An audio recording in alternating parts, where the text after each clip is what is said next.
And now let's move on to the reading for today from something you forgot along the way. And today's story is number 20 on wonderful fruits. Our struggle is, in the end, a struggle with the self, a struggle that must be carried on. Like muscle training, developing the soul is an extremely painful process. Endure and persevere. Tangible things may get stolen, disintegrate, break, disappear. The invisible treasure of the soul is indestructible. Whatever pain you suffer will be rewarded in full. Wonderful fruits will be yours. Okay, very good. Yeah. This is a very beautiful passage here that is telling us about our struggles in life.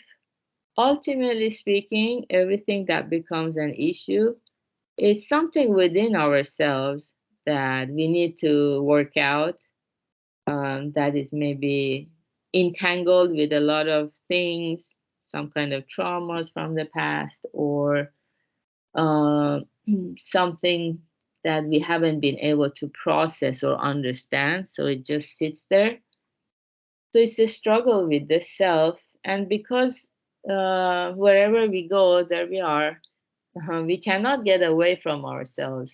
Like, the comic strip says, I changed my neighborhood, but I'm still not happy. I got a new job. I changed my job, but I'm still not happy. And I didn't feel happy with my partner, so I broke it up and I found a new partner, but still something is missing. I wonder what's going on. And then, as the person is thinking about it, it dawns on them that, oh, I get it, because wherever I go, there I am. So that's the common denominator, the self.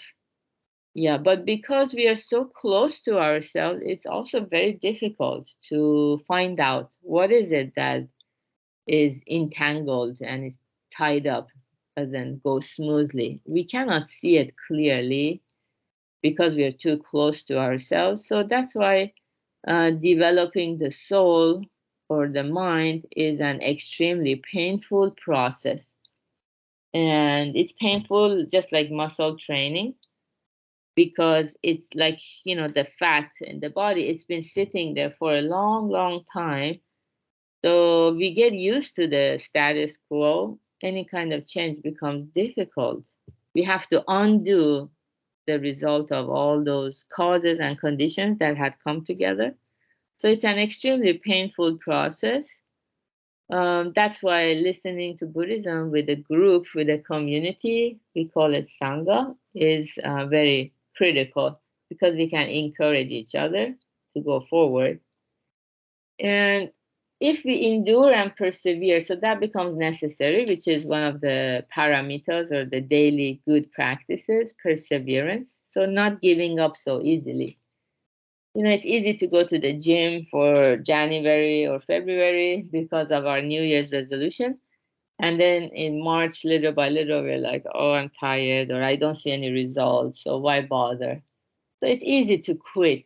But if we persevere, that means we are doing the paramita. So Buddha says these paramitas will take us all the way. If we persevere, will bring us happiness. So yeah, we need to endure and persevere. And also another reason is that tangible things may get stolen, disintegrate, break, disappear. So if we, well, in California, we have a lot of rain. I'm sure if we listen to the news, maybe there have been some mudslides, some homes that didn't have strong foundation probably got washed away. These are tangible assets that we all work hard to acquire, but they might break or collapse or disintegrate and then disappear as if they never existed. Because they're tangible, they have a shape, figure, and form.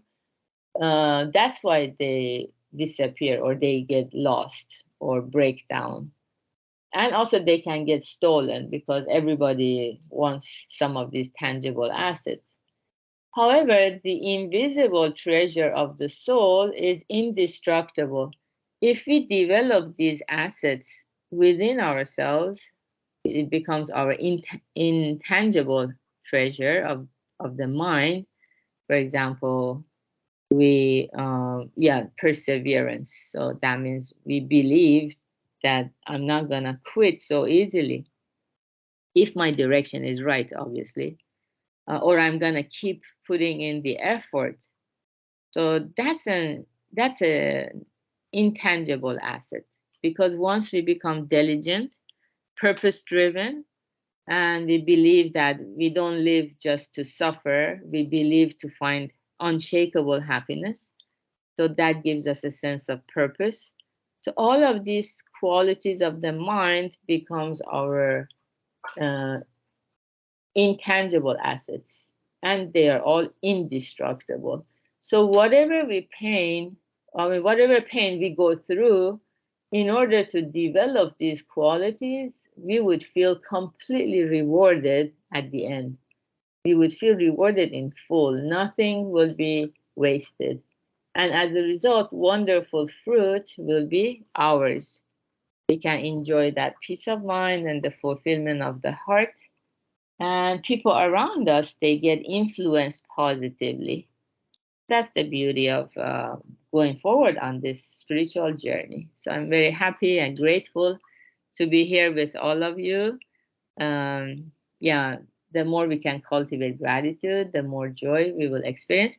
Today we will have the Happiness Lab by Yuichi at 10 a.m. Pacific time, which is 1 p.m. Eastern time. And have a beautiful start of your weekend, everybody. Bye.